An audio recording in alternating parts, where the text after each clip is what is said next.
Have you ever had the strange feeling that you're slowly disappearing?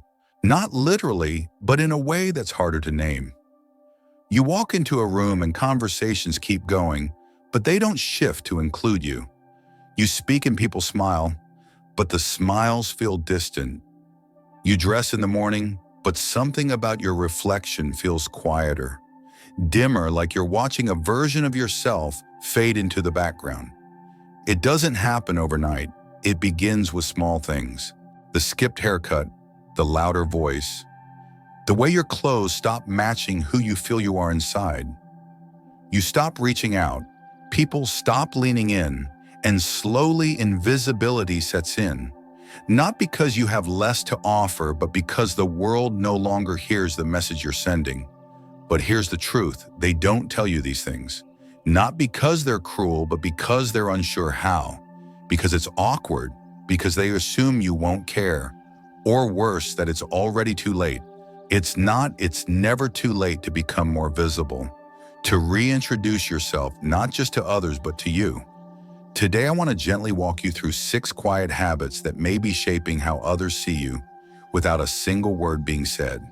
Habits that can make you seem less confident, less open, less alive, even if that's not how you feel inside.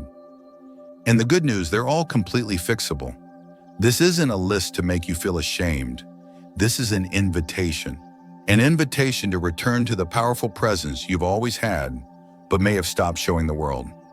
So before we begin, if you believe in growing deeper instead of just older, I invite you to subscribe and turn on notifications. This space is for people like you, thoughtful, self-aware, still unfolding in beautiful ways. Now let's begin, because the world hasn't forgotten you. It's just waiting for you to step back into the light. Number 1, neglecting personal grooming. It often starts subtly. A missed haircut here, skipping the razor one too many mornings, wearing that same cardigan because it's comfortable, even though the color has long faded and the sleeves are stretched. And little by little, without realizing it, the person in the mirror starts to feel less like you and more like a memory of who you used to be. But no one says anything because people are kind or polite or afraid of hurting your feelings. So they stay silent. But silence doesn't mean they don't notice. Let me tell you about Walter. Walter was 82. In his younger years, people said he looked like an old Hollywood actor, always put together, never a hair out of place. He used to shine his shoes every Saturday, line up his shirts by color, and never left the house without a spritz of cologne. But after his wife passed, something shifted. The days blurred together. The effort seemed unnecessary. The shirts stayed on their hangers. His beard grew unevenly. He wore the same flannel every day because, well, it was right there. Easy, his daughter noticed. His neighbors noticed. Even the man at the coffee shop who once greeted him with looking sharp as always Walter had stopped saying anything at all, but no one brought it up. Until one day Walter saw a photo of himself at his grandson's birthday party. In the background, slouched, tired eyes. A man who looked invisible. He barely recognized himself. That evening, Walter did something simple but powerful. He trimmed his beard, pressed a clean shirt, found his old cologne bottle at the back of the drawer. And when he looked in the mirror for the first time in months, he smiled. Because grooming isn't just about appearances. It's about reclaiming a sense of self. Here's the quiet truth when you stop caring for your appearance. The world quietly begins to match your energy. People stand back. They don't mean to, but they respond to what you reflect. The good news, this is one of the easiest things to shift. You don't need luxury products or hours in front of the mirror. Just intention, a clean shave, a regular haircut, well-trimmed nails, clothes that are fresh, well-fitted, and chosen with care.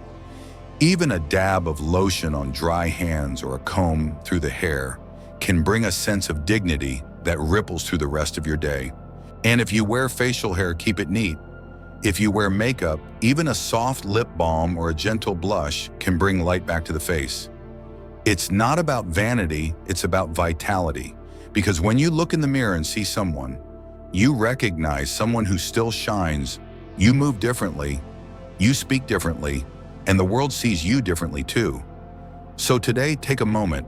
Look at yourself not to judge, but to honor. Ask, am I showing the world the care I still carry inside? You deserve to feel good in your skin, and that feeling often starts not with a big change, but with a small, quiet choice to care again. Number 2, speaking too loudly or interrupting. Sometimes it begins so quietly you don't even notice it. You're in a conversation with friends or family, enjoying yourself laughing, and then slowly you realize something feels off. People start glancing away. Someone subtly steps back. Another lowers their voice as if trying to balance the air between you, and then it hits you. You've been speaking too loudly. It's a common, very human change that comes with age. As our hearing diminishes, often gradually imperceptibly, we start raising our voice to match the volume we think others need to hear us. But without realizing it, we tip into something else overpowering. Take George, for instance. George was 77, the kind of man who lit up a room with stories from his Navy days. He loved people, loved being heard, but over time his tone got louder, and not just a little. Loud enough to turn heads at the diner, loud enough to interrupt people mid-sentence. Not because he was rude, but because he couldn't hear the conversational dance anymore. His family said nothing. His friends winced but stayed silent. Until one evening at his daughter's birthday dinner, George noticed something that shook him. His young granddaughter, whom he adored, kept covering her ears when he spoke. When he reached out to hug her, she leaned away. That night he didn't sleep. Instead, he made an appointment for a hearing check. The results, mild to moderate hearing loss in both ears. Nothing dramatic, but enough to distort volume, pace, and tone. With a simple hearing aid, George heard the world again. Not just the words, but the music of conversation. He also learned to pause, to listen, to wait.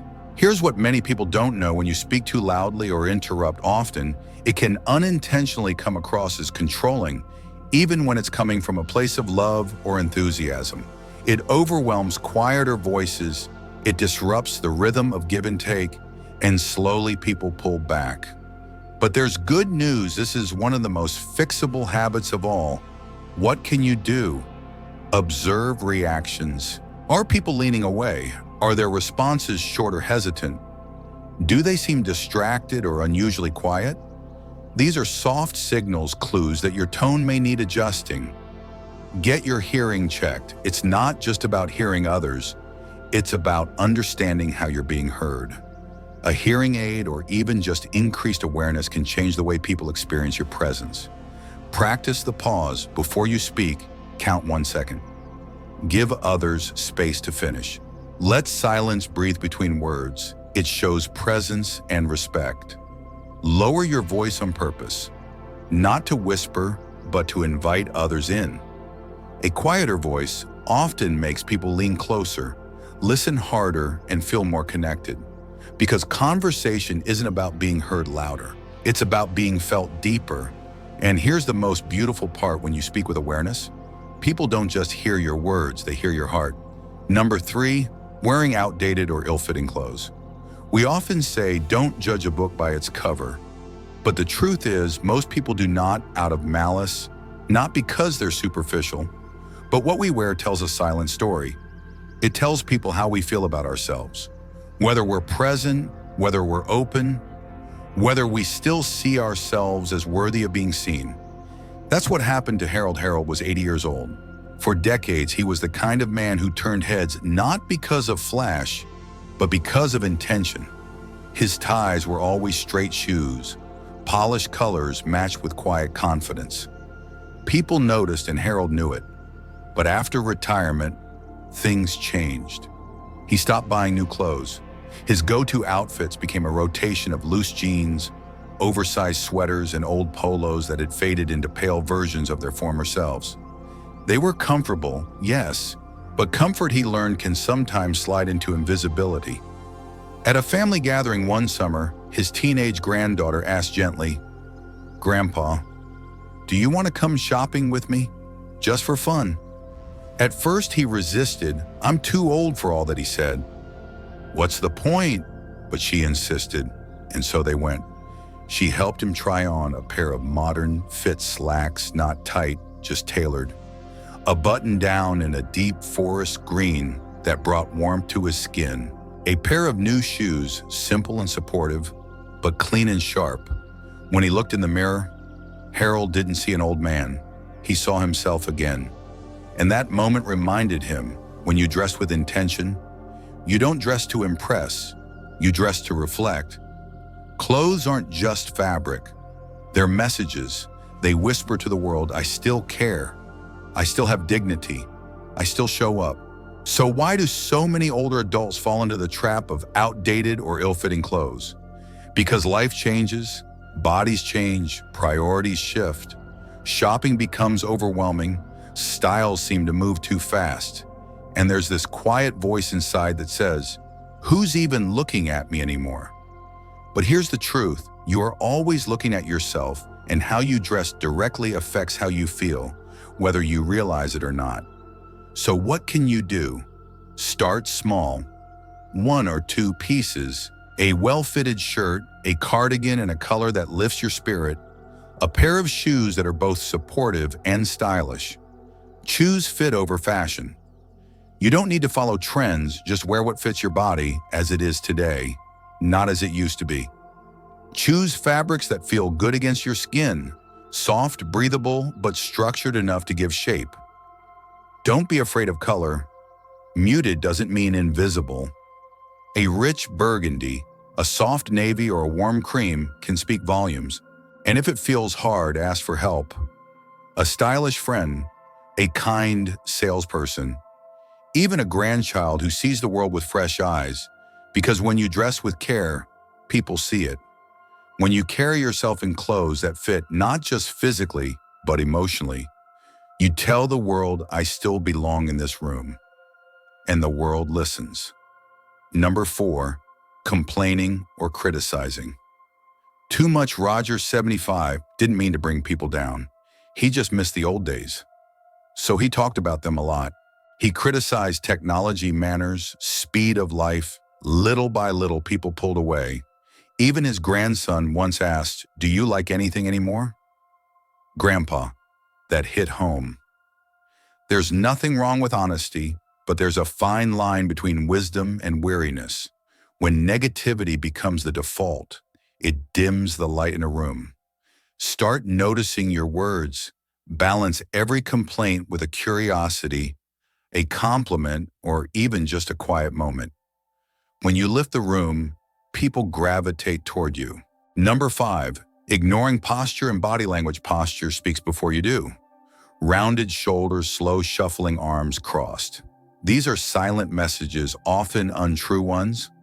Eleanor was 83 and strong, but her slouched stance told a different story. People offered her help she didn't need. They saw her as fragile.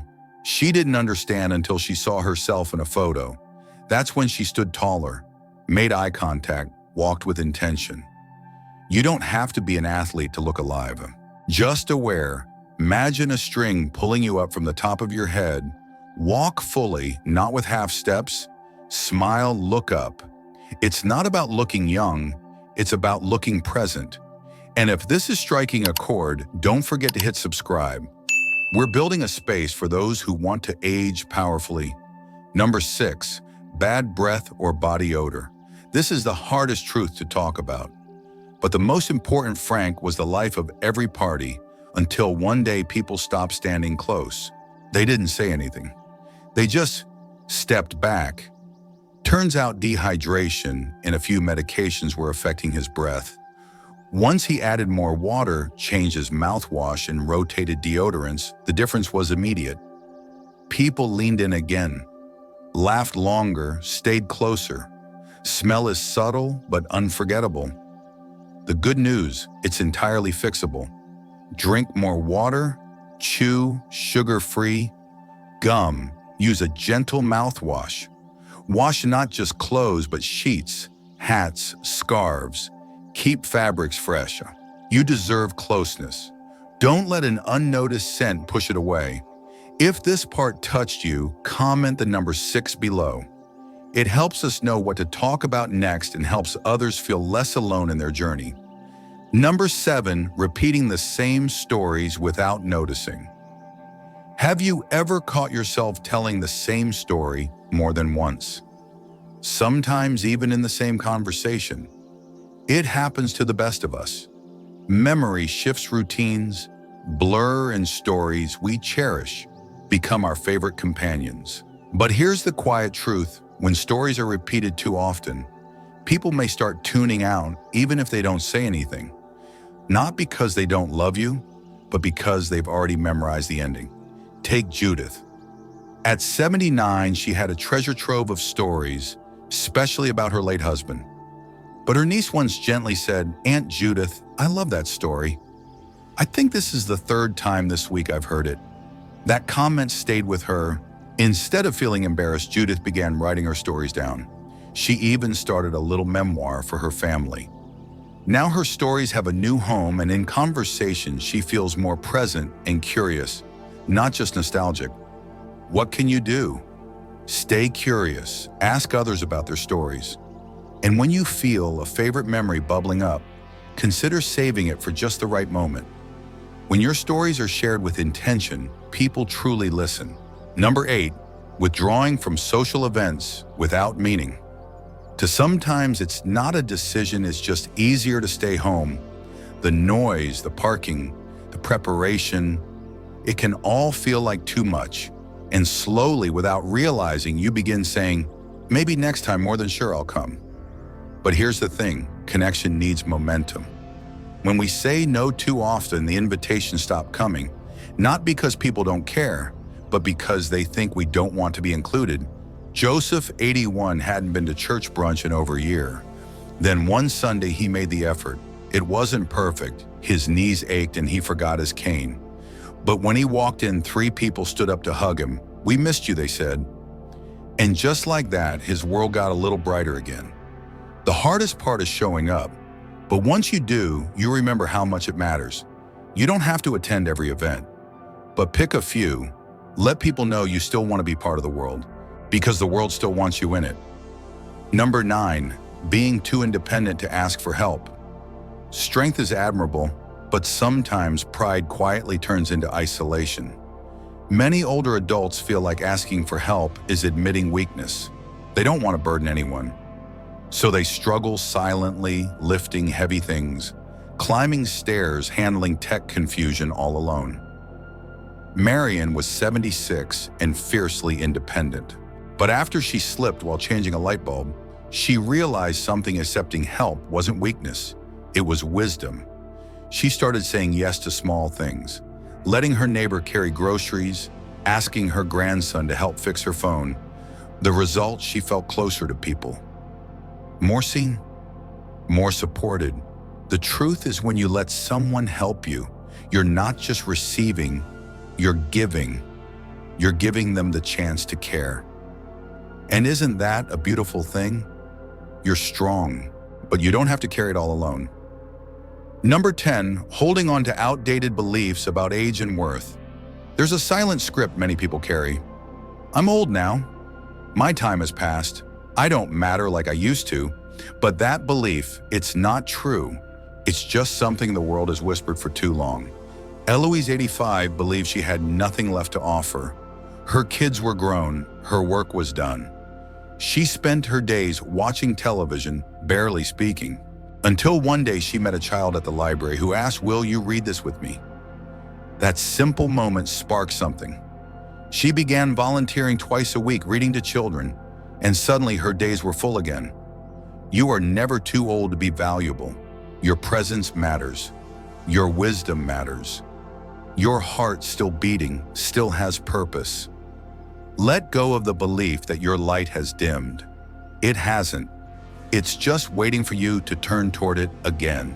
So now that we've walked through these quiet truths, the habits, the changes, the moments, we don't even realize others see. How do you feel? Maybe a little surprised, maybe a little reflective, maybe quietly empowered. Because here's the beauty in all of this. Nothing we talked about today is a life sentence. They're not flaws, they're signals. Signals that with just a little awareness, a little intention, you can shift how the world receives you and how you feel in your skin. Growing older doesn't mean fading away. It means refining, distilling, becoming more of who you are, not less. And when you start caring again, not out of vanity, but out of reverence for your presence, people respond. They look again, they lean in, they listen. So if today's video gave you even one insight, a quiet aha moment, a memory or a nudge, hold on to it. Use it, not to change who you are, but to return to the version of yourself that still walks. Tall, speaks gently, dresses with intention, and moves through the world like your presence matters because it does. And now I'd love to hear from you. Leave a comment below what resonated most with you today. Which of the habits did you recognize in yourself or someone you love? Your voice matters here, not just to me, but to others walking this path too. And if you haven't already, I invite you once more to subscribe to this channel, not for the algorithm, but for yourself, because you deserve to be surrounded by voices that see you, honor you, and walk beside you. Until next time, stay thoughtful, stay curious, and most of all, stay deeply connected to the quiet power of who you still are.